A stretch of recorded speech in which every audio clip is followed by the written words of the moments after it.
So, what's going on, good people? Out on the YouTubes, out on the interwebs. It's your boy T Shees.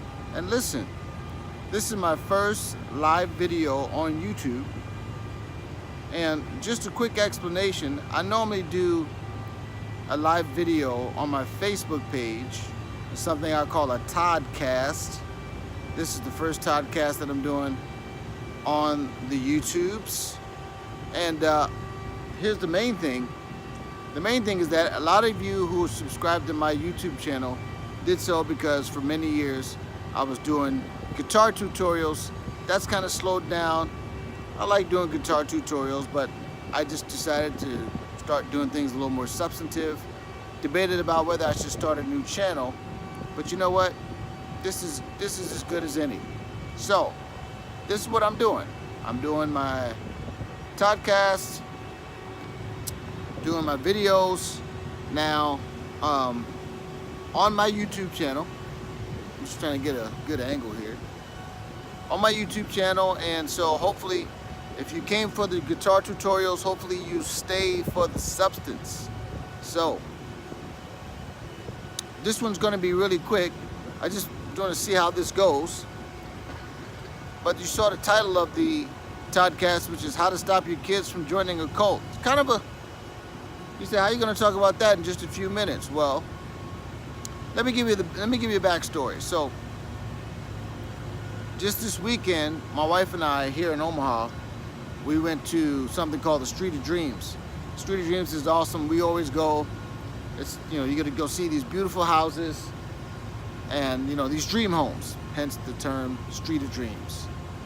And basically, we always end up saying the same thing. It'd be really nice to have one of these houses, but, it's not that big a deal if we don't. Not a big deal at all. I mean, we like our house. Our house is plenty big. We're thankful to God that we have it. But, Street of Dreams home, that wouldn't be a bad option either. But the thing that I started thinking about when we were looking at whether we'd want a Street of Dreams home was one home had like a basketball court indoors, theater rooms, and it was all really cool. And we were like, it'd be really convenient. My 7-year-old son and my daughter, they both play sports. My 12-year-old daughter, she's soon to be 13. And it's like, how convenient would it be to have a facility right at home that they could practice and train? I said, once you end up paying for that out of pocket to go to some private area to go, some private area to practice and work out, you rent all that space out and you have to pay. It'd probably cost less than it would if you had a private facility in your house. So we were just thinking about practical ways that you could have a facility like that in your house where it would kind of make sense.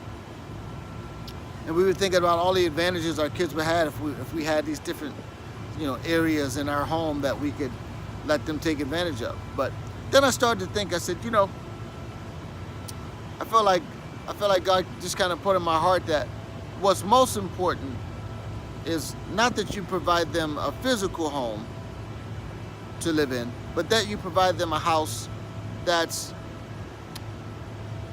in a spiritual sense that gives them the structure to be successful in life. So, well, on the one hand, it'd be a great advantage for them to have all types of resources at home, for workout facilities, stimulating places to read and mountains of books to indulge in.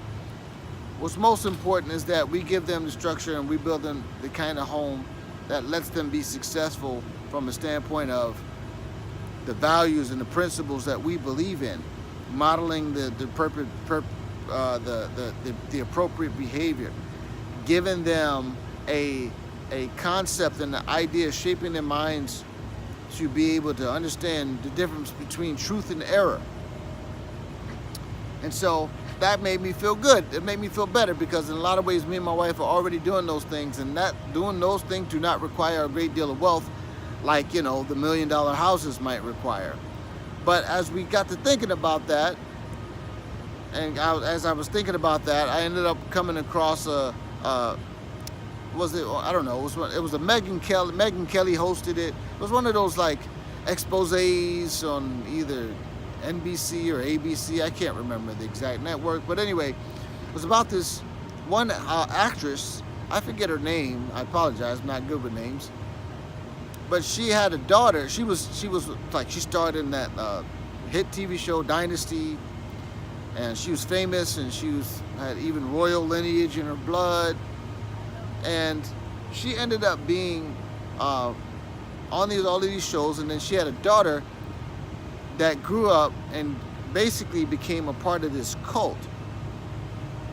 Kind of like you might have seen some of the reports on the news about it, where basically there was this guy, and it was this actress. She started in Smallville. They kind of recruited these girls. They had these girls in this kind of cult, and he was having sexual relationships with these women, these young women. Some believed that they were blackmailed, they were branded, and kind of brainwashed. And so basically her whole idea was like, no, you're not gonna have my daughter. I'm gonna take this whole organization down before I let y'all keep my daughter brainwashed and have her in this, young girl slave sex cult. Which, I don't know, I would have threw a grenade at somebody's house. My daughter was in some junk like that. But here's the thing. It's one thing to get your kid out of a cult.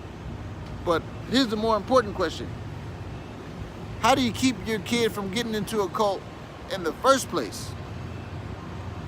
And I thought about these things, and I said, with the things that we're teaching our kids, and the way we're shaping and molding their mind, how difficult would it be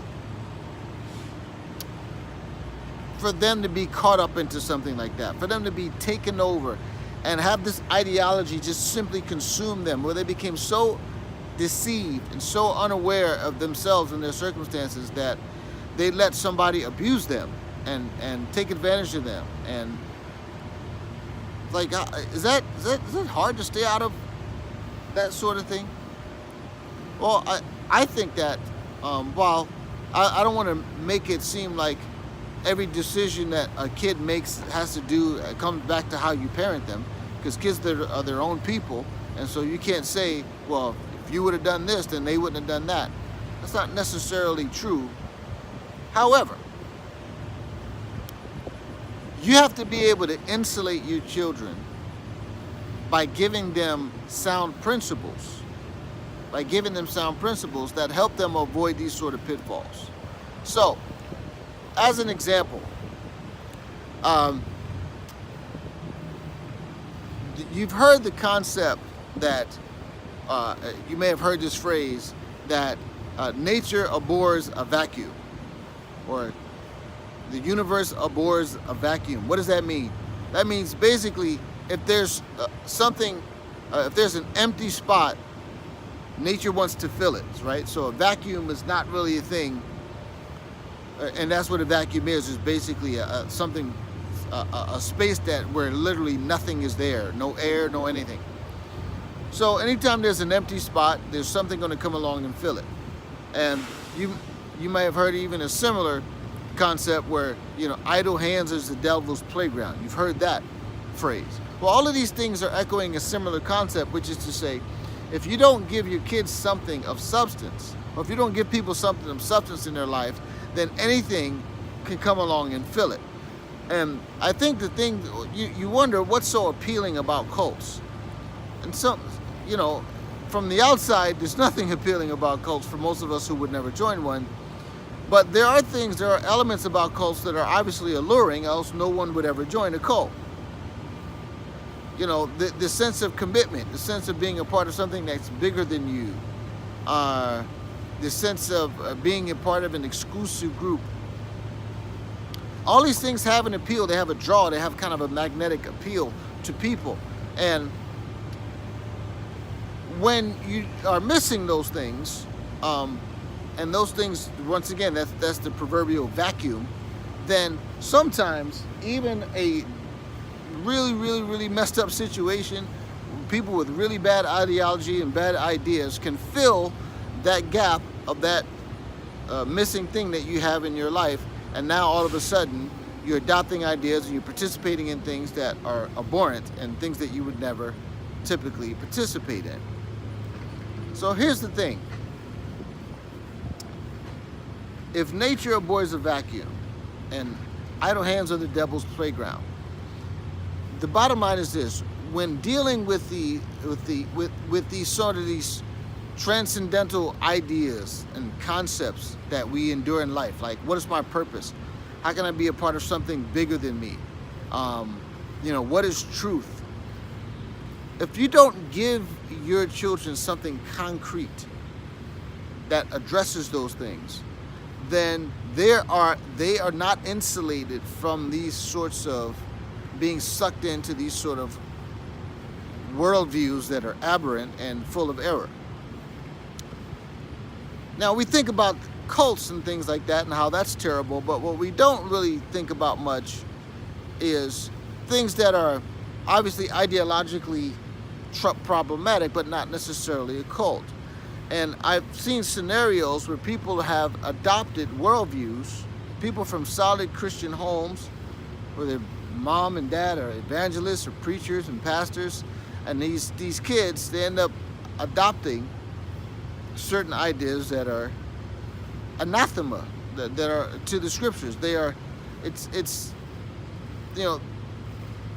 hard to understand how someone with a biblical worldview could adopt them. And the point is this: as a believer, we understand that doing the basic disciplines of the faith, going to church, reading your Bible, those things help, but you have to actively engage your child's mind and understand foundationally why the concepts that are being communicated through the faith, through the Bible, are actually true, and not just expose them to it, not just let them observe your life and observe the good things that you've done and tell them, hey, the Bible is true. Well, that's good, but it has to become their own, and you have to really, really engage their mind in rigorous thought so that they learn how to think through ideas for themselves. And this, for me, I think is the most important thing, because that's something that my wife and I are trying to do with our children, to circle back to the whole thing with the Street of Dreams. We may not be able to give them the best facility and the best house to live in, but what we are trying to give them is a worldview that is impregnable, right? That insulates them, that inoculates them against error. And one of the things that we know, for example, when a mother nurses her child, we call it nurturing. But, when a mother nurses her baby, she's not just giving the baby sustenance and food, she's actually passing through her milk antibodies from her immune system that strengthen the baby's immune system, so that the baby becomes has an internal defense against diseases that might affect them. Without those antibodies and without that communicable immune system, essentially, that the baby gets from the mother. And that's really what parents are supposed to be doing. Not to just give them food, right? Because that's kind of the knock with the formula stuff, right? You give them the formula and it's convenient, but they don't get that same level of fortifying their immune system. And that's why it's better. That's why nursing is better. That's why God's way, God's natural remedies are almost always better than man's remedies. But I'm rambling a bit, but this is very high level, obviously. We're not going to talk about every situation. But that's essentially how you inoculate your children from cult drawings, and keep your kids out of the death grip of some exploitive sexual pervert who has a Vulcan mind grip on your child's thoughts.